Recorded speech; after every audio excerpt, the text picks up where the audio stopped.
Untuk masyarakat di luar Surabaya atau bahkan Jawa Timur, atau sebut saja buat kita tim asumsi yang dari Jakarta, melihat bonek ini tidak lepas dari stigma negatif. Nah ini.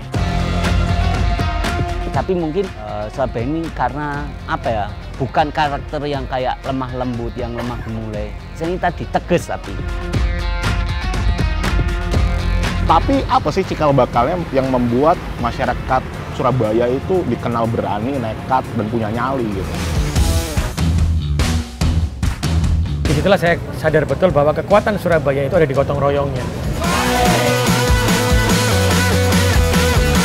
Bisa dibilang hampir semuanya lagu Sulam Pokok itu kritik terhadap kota. Iya, bisa. Lantas, Surabaya yang ideal di benak kalian tuh seperti apa?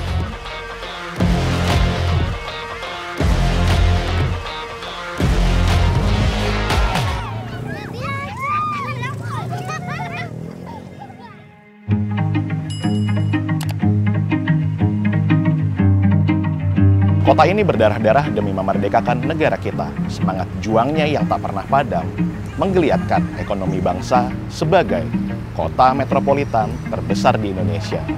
Bagaimana hari ini arek-arek menjaga semangat juangnya? Saya Riko Pramono. Ini Surabaya, selamat datang di Asumsi Distrik.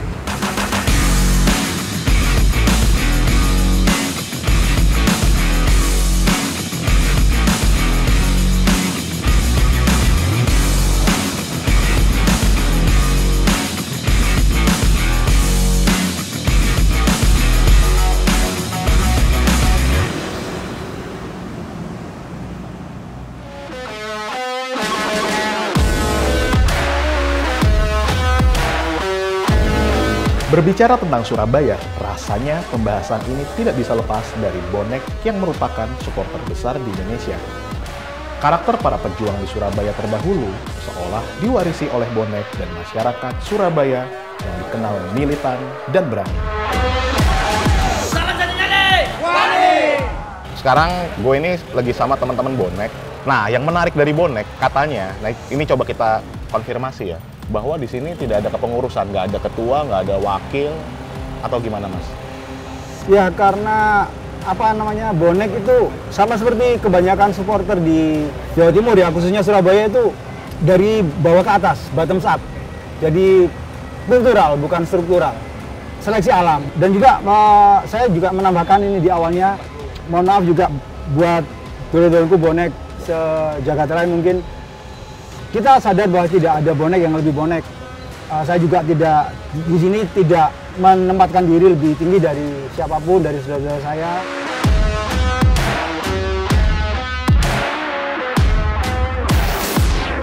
Pertanyaannya bagaimana bonek-bonek bisa terorganisir tanpa organisasi? Walaupun itu tanpa struktural, itu yang ada secara alami di bonek itu sendiri. Sama dengan apa yang terjadi tahun perjuangan 45. Bung Tomo itu bukan seorang leader, tapi dia bisa mempersatukan. Itu ya, sebagai contohnya itu. Memang semangat itu dibawa dari... Mungkin semangatnya udah arek-arek Surabaya ya, itu ciri khasnya. Gak usah ono pimpinan, tapi ono sing merasa dipersatukan.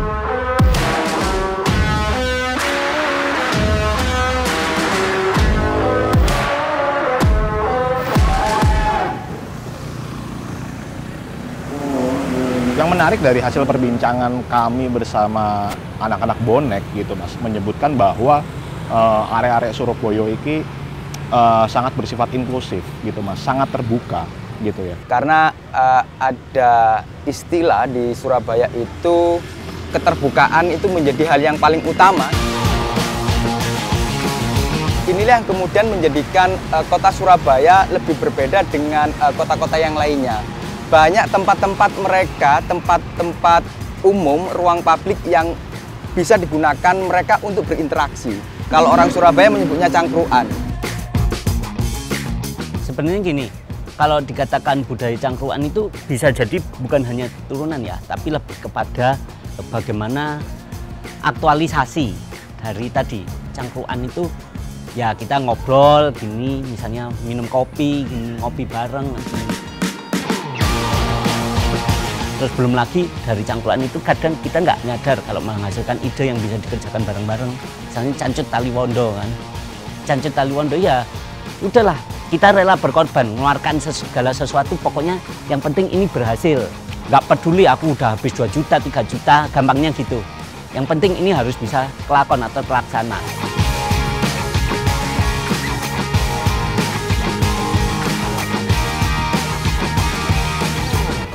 Surabaya ini bisa jadi kota yang seperti ini itu karena cangkruan. Cangkruan itu akhirnya kita bertemu dengan seseorang untuk menceritakan kekurangannya apa, keinginannya apa. Disitulah kita akan menimbulkan sebuah kesimpulan dari sebuah masalah. Dan itulah yang menyiapkan, yang selalu di Surabaya ini bisa menyelesaikan sebuah masalah. Dan budaya itu saya lakukan loh. Saya sebagai wali kota, itu setiap malam melakukan cangkruan. Setiap selesai jam kerja, jam 6, jam 7, saya pasti akan cangkruan dengan RW dan RT di seluruh kelurahan. Dan ternyata budaya cangkruan bisa menyelesaikan sebuah masalah dan menyelesaikan semua masalah yang ada. Makanya kalau ingin masalah selesai, cangkruklah kita bersama.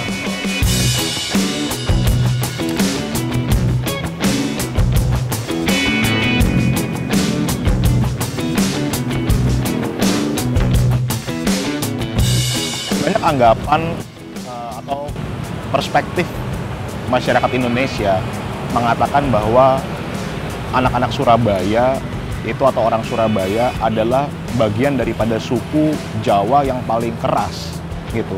Apa yang melatar belakangi itu, Mas? Di setiap kota besar pasti memang persaingan di antara masyarakat itu juga kuat ya. Karena masyarakat di Surabaya itu heterogen, bertemu dengan banyak orang dan banyak kultur-kultur yang kemudian terbentuk, ada silang budaya di situ.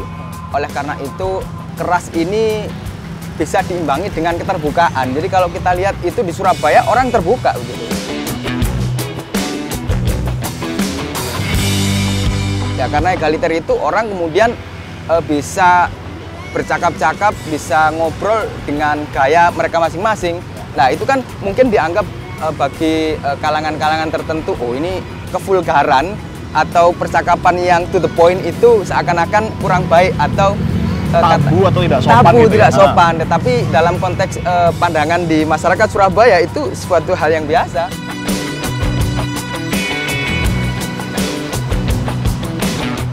Kalau ada istilah kata cakcuk, jancuk, itu memang pada awalnya itu ungkapan kasar, tetapi ketika itu terus-menerus dilafalkan, itu akhirnya menjadi sebuah kebiasaan dan tidak lagi kemudian kata-kata itu menjadi umpatan, tetapi justru menunjukkan keakraban. Tetapi kalau dengan teman sendiri, Cuk, ya apa kabare? Ya. Nah itu kata-kata keakraban atau bahkan orang yang lama tidak bertemu, ya kata itu menjadi semacam kekangenan untuk kemudian kita mendekatkan diri.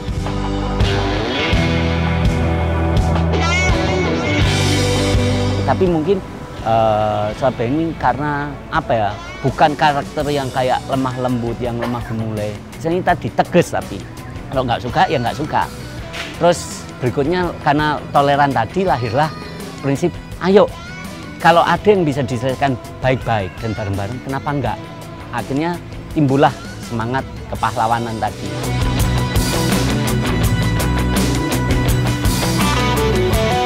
Jadi sebenarnya nggak jauh dari prinsip Prancis ya, liberty, equality, fraternity. Jadi di sini ya kebersamaan, kebersaudaraan juga ada, liberty, kebebasan juga ada.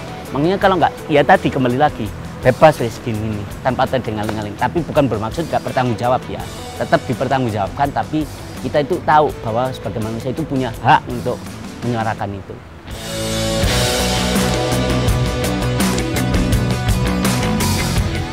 Orang Surabaya, gotong royong, orangnya komitmen. Yang ketiga, persaudaraan empati kuat di dalam hati mereka. Kalau dia sudah punya pendapat A, dan itu kita rasa benar, wani mas.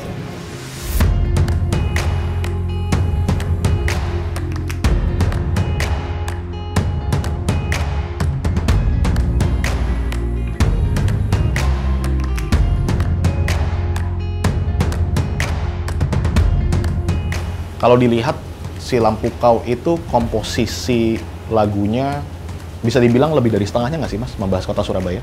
Saya bisa bilang di album DKK itu kayaknya semuanya. Semuanya. Apa yang melatar belakangi, Mas? Iya, keintiman dengan kota ini aja sih. Kota ini kota kelahiran saya. Kota ini ya saya besar di sini.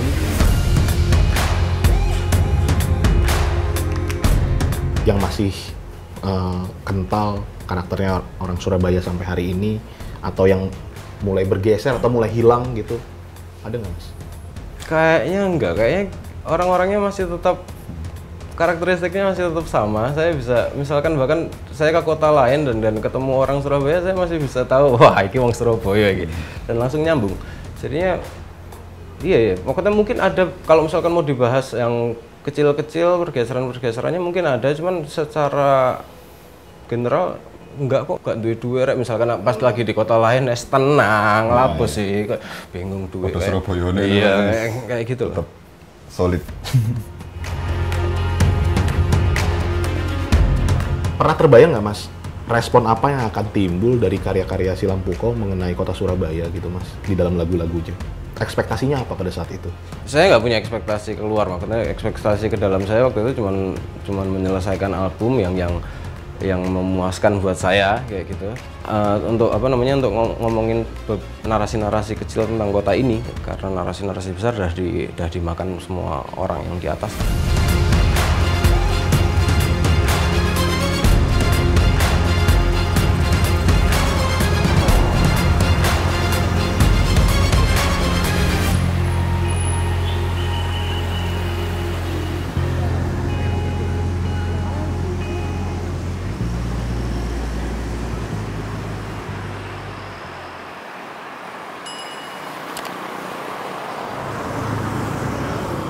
Semakin orang banyak bertemu, semakin orang itu berinteraksi dengan yang lainnya, maka orang tersebut akan mendapatkan nilai tambah dari budaya yang lain. Itu yang kemudian turut membentuk kota Surabaya.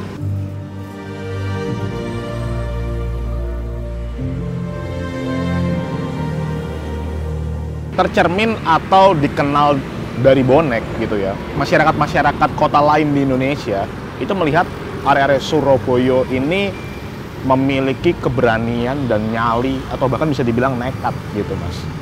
Hal itu tercermin juga pasti dalam sejarah ketika pada saat Hari Pahlawan gitu ya. Tapi apa sih cikal bakalnya yang membuat masyarakat Surabaya itu dikenal berani, nekat, dan punya nyali gitu? Terutama ada peristiwa-peristiwa sejarah yang lainnya, terutama ketika 10 November ini menjadi salah satu kisah heroik, bahwasanya 10 November itu kan peristiwa terbesar setelah proklamasi 17 Agustus. Kita tahu 17 Agustus elit yang terlibat dan kemudian memproklamasikan. Ketika di Surabaya terjadi pertempuran 10 November, ini tidak hanya elit. Ini bisa melebur jadi satu untuk menghadapi sebuah lawan yang besar, yaitu sekutu.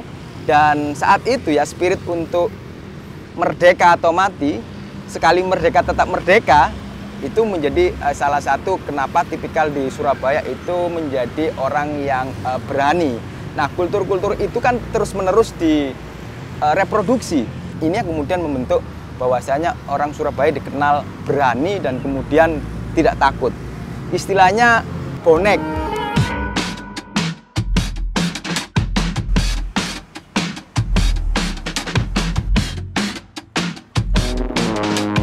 Bahwa memang bonek adalah bagian tak terpisahkan dari Surabaya.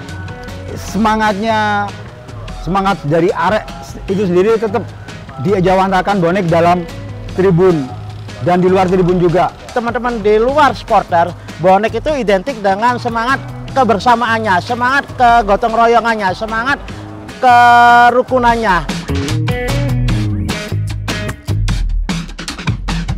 Selama 2 tahun pandemi kita nggak ke stadion, nggak ada bola. Lah tahun ini ada bola, tapi kita nggak boleh ke stadion. Pendapatan terbesar dari klub itu salah satunya dari penjualan tiketing. Gimana caranya kita berkontribusi untuk biayai klub itu sendiri atau menghidupi klub. Karena dulu bonek itu di sini jebolan. Ini datang nggak ada tiket, dia lompat pagar semua. Akhirnya mereka mengkampanyekan no tiket no game. Dan komitmen itu pun dilakukan di tengah-tengah pandemi. Akhirnya mereka harus tetap beli tiket. Mereka merasa tidak sah untuk nonton. Benar. Kalau nggak beli tiket. Benar. Gila ya kalau dipikir-pikir anak-anak bonek ini. Dan angka penjualan tiketnya pun juga luar biasa. bagus, luar biasa. 8.000 tiket. Dengan kata lain berapa nominalnya dalam satu pertandingan? 19.270 rupiah dikalikan per tiket. Jadi 64 jutaan. Itu dari bonek untuk tim tanpa kita ke stadion. Tapi ini untuk tim. Ini untuk pemain. Kita mengapresiasi perjuangan pemain di lapangan. Gambaran bagaimana nekat itu jangan hanya dimaknai nekat yang pokoknya brutal, berujung ke kebrutalan atau gini, enggak. Orang Surabaya enggak seperti itulah. Oke, kita tahu pertempuran Surabaya itu juga tercermin sikap bonek juga, bondo nekat. Apa yang ada ya wes, karena panggilan demi Ibu Pertiwi otomatis kan, yang namanya arek-arek Surabaya ya tadi Cancut Taliwondo wes gini. Makanya kan salam satunya wani tadi juga seperti itu. Gampangannya kalau orang 80-an bilang kan ini dadaku, mana dadamu. Gampangannya Surabaya pun juga gitu, iki dodoku di dodomu.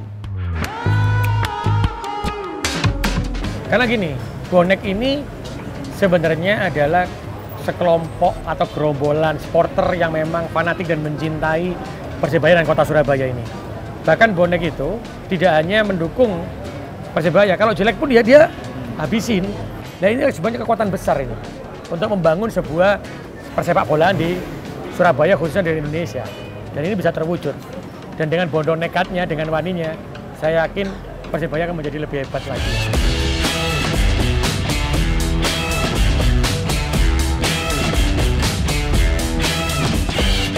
Bagaimana sih Mas hubungan antar bonek dengan pemerintah kota gitu untuk menjaga Surabaya gitu dari berbagai macam hal? Kalau hubungan dengan pemerintah kota yang masa lalu ya, aku nggak berbicara sekarang. Ya.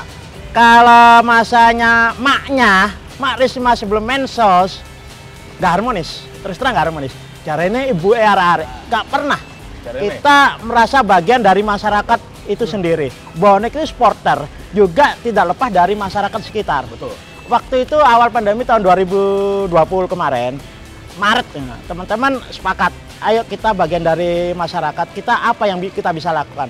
Oke, kita punya disinfektan, kita semprot rumah ibadah, terus apa lagi yang kita bisa bantu? Masker, segerakan 1 juta masker, tanpa kerjasama dengan pihak pemerintahan kota. Saya lihat bukan nggak harmonis, nggak ada komunikasi memang.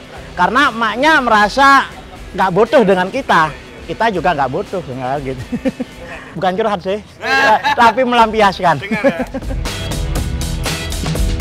Oke, jika tadi disebut hubungan teman-teman bonek kurang harmonis atau tidak harmonis dengan pemerintah kota sebelumnya, lantas bagaimana kondisi kota hari ini dari Surabaya?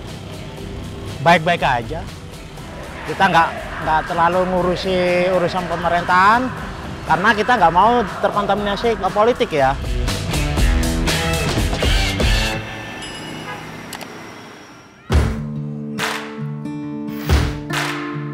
Bisa dibilang hampir semuanya lagu Sudah Lampu Kau itu kritik terhadap kota. Iya, bisa. Lantas Surabaya yang ideal di benak kalian tuh seperti apa, Mas? Ya pertama ya cuman inilah mungkin transportasi publiknya lah. Makanya aneh banget kota sebesar ini nggak punya transportasi publik yang memadai, yang sorry agak gimmick gitu. Kita tahu bahwasanya transportasi di Surabaya harus ditata dan terintegrasi. Jadi ketika transportasi yang terintegrasi itu dibangun dengan baik dan dirancang dengan detail, maka ini juga akan meningkatkan arus barang dan jasa.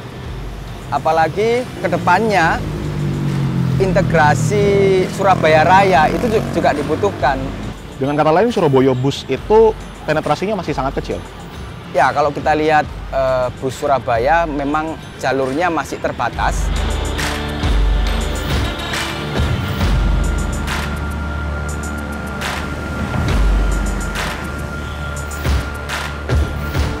Kenapa Surabaya menyebut angkutan kotanya sebagai elang sih, Mas?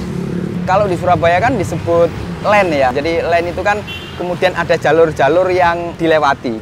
Dari line? Ya, dari line itu tadi. Jadi mereka dengan line-line itu akhirnya muncul istilah lane itu tadi yang menghubungkan rute dari angkutan kotanya. Kalau Jakarta mengenal konsep koridor ketika Transjakarta itu disuntik ke dalam kota. Tapi bedanya kalau mendengar cerita Mas tadi, warga Surabaya sudah mengenal lane ini sejak lama berarti. Dan ini ada campur tangan dari pemerintah kota Surabaya di era siapa Mas? Di tahun berapa? Kalau kita lihat istilah lane ini memang sudah ada mulai tahun 80-an ya. Kalau dilihat sepintas ya, beberapa kali lane itu lewat dan segala macam, memang kondisinya sudah sangat cukup memprihatinkan ya Mas ya, dari kondisi mobilnya atau fasilitasnya gitu. Kalau kita cermati, memang lane ini menjadi salah satu jalur transportasi yang dulu sangat diandalkan oleh masyarakat kota Surabaya. Akan tetapi dengan perkembangan zaman, teknologi, dan penambahan transportasi yang lainnya ya, dengan online, maka mau tidak mau kehilangan popularitasnya.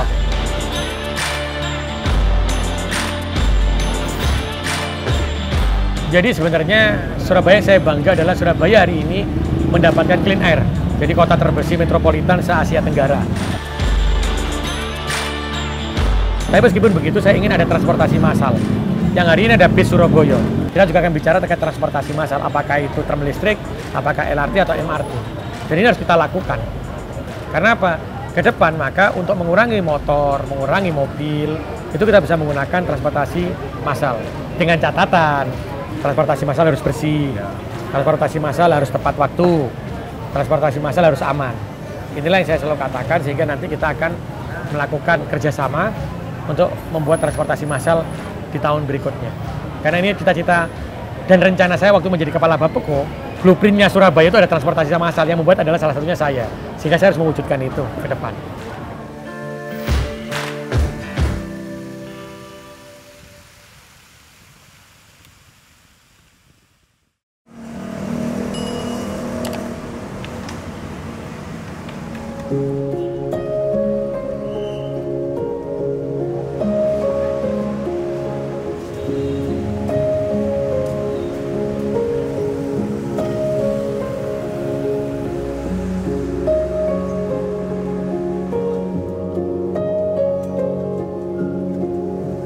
Berbagai sumber mengatakan bahwa Surabaya itu memiliki tagline Light of City ya Mas ya. Nah sebenarnya menurut Mas, apakah tagline tersebut memang relevan dengan Surabaya atau makna apa yang tersirat dari tagline yang berupaya diinjek oleh pemerintah kota Surabaya pada saat itu? Ya, Surabaya ini kan kota yang hidup. Gemerlapan kota ini ada harapan bahwasanya Light of Java ini ya, ini menjadi semacam Surabaya adalah pintu masuk. Surabaya ini menjadi tempat yang ingin dikunjungi dengan berbagai macam tujuan dan dengan berbagai macam pertarungan untuk kemudian menjadi orang yang bisa memberikan sumbangsi terhadap masyarakat kotanya. Untuk masyarakat di luar Surabaya atau bahkan Jawa Timur, atau sebut saja buat kita tim asumsi yang dari Jakarta, melihat bonek ini tidak lepas dari stigma negatif. Nah ini di masa lampau. Entah saat ini, mungkin teman-teman bonek bisa cerita, kenapa hal tersebut selalu melekat dengan identitasnya bonek? Penjahat punya masa lalu, tapi dia punya masa depan. Jadi kalau memang hanya tiba-tiba terbentuk dan menjadi orang yang benar-benar bersih, benar-benar suci, yang selalu dipuji, saya pikir mereka tidak akan lama ya kesulitan mereka. Tapi kalau sudah dihujat berkali-kali tapi tetap bangkit, dicaci maki publik berkali-kali tapi tetap eksis, saya pikir bonek sedang ada dalam rel yang tepat untuk menuju supporter yang lebih baik. Yang akan kita bawa mati itu adalah hal-hal baik. Jadi mungkin itu sebagai pengiling-iling, sebagai pengingat bahwa jenengan semua ditakdirkan sebagai supporter Persebaya, bahwa tantangan jenengan semua adalah tetap bisa menjadikan bonek sebagai ladang kebaikan sebagai manusia. Itu aja sih. Itu juga pengiling-pengiling buat saya pribadi, bahwa tidak mudah menjadi bonek, tapi juga tidak susah untuk saling bahu-membahu dalam kebaikan. Jadi kita itu sekarang kalau bisa Surabaya itu juga dilahirkan dari keberagaman, bukan keseragaman. Gak bisa menyamakan Surabaya dengan Jakarta. Ingat, Jakarta itu secara wilayah provinsi, kita hanya kota. Nah, tentu perlakuannya beda. Kalau saya berharap nggak muluk-muluk sih, Surabaya itu gak hilang Nyurabayaan ini. Nyurabayaan itu maksudnya ya gak hilang Surabayanya gitu loh. Jangan sampai karena banyak sekarang gedung mall tinggi-tinggi terus akhirnya lupa kalau Surabaya itu punya kampung yang menyimpan harta karun berharga.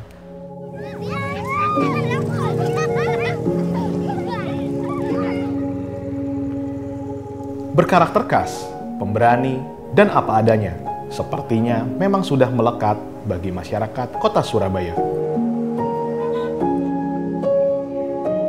Saya tidak pernah melihat keraguan dari wajah mereka ketika berbicara dengan saya. Saya yakin jiwa keberanian dari pahlawan pejuang kota ini memang diwariskan untuk seluruh masyarakat Surabaya.